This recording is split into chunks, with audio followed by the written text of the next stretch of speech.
How's it going everyone? Chris here, back again with another Modern Warfare 3 weapon guide. I took a little bit of a break recently just to recover from a cold, otherwise I would have been talking like this in my videos. But I've just about recovered, so we're now going to feature the next weapon in this series, which is going to be the P99.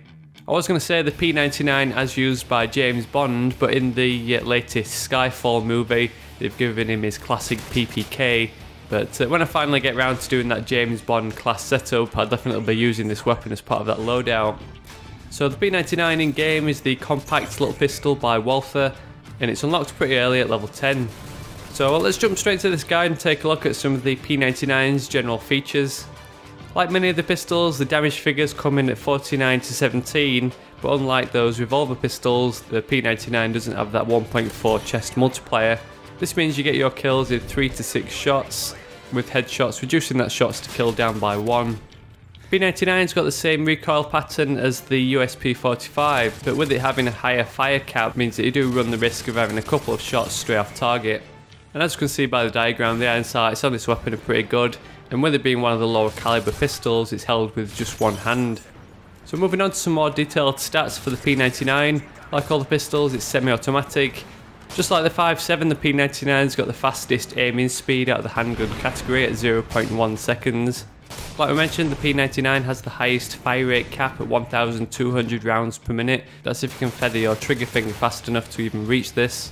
Reload time is pretty good at 1.83 seconds, and to finish off its stats, the magazine size is 12 rounds.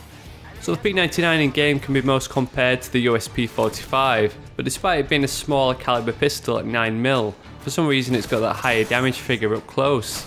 Even though the USP45's got better range, I would have thought they'd have swapped these two figures round just to relate to the overall damage of each weapon's round. But saying that, doing 49 damage as opposed to 40 still means that you're going to need those 3 shots to kill, with the only benefit being increased bullet penetration, and there's more likelihood of getting a kill if your enemy's damaged. I never really found the 750 rounds per minute fire cap of the other weapons affecting my gameplay, but I'm pretty certain that 1,200 rounds per minute is going to cater for even the fastest of trigger fingers. So all in all, when you combine those good damage figures, pretty low recoil, decent magazine size, and a pretty sleek looking weapon, it makes a good secondary choice. That's if you're not using a machine pistol for whatever reason. So let's finish off this guide to the P99 with a look at some of its attachments. The best attachment by far for the P99 has got to be extended mags, which will bump up that mag size from 12 rounds up to 18 rounds. This is just going to give you more bullets to spray towards bad guys and allow you to go on more prolonged kill streaks.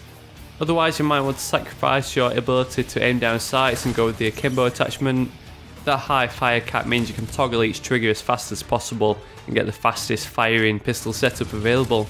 Otherwise, if you want to stay true to the P99's James Bond roots, you might want to go with the suppressor.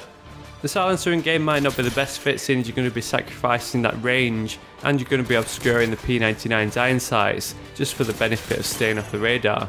But if you're just looking to have some fun in game, this is a perfectly good weapon to try out.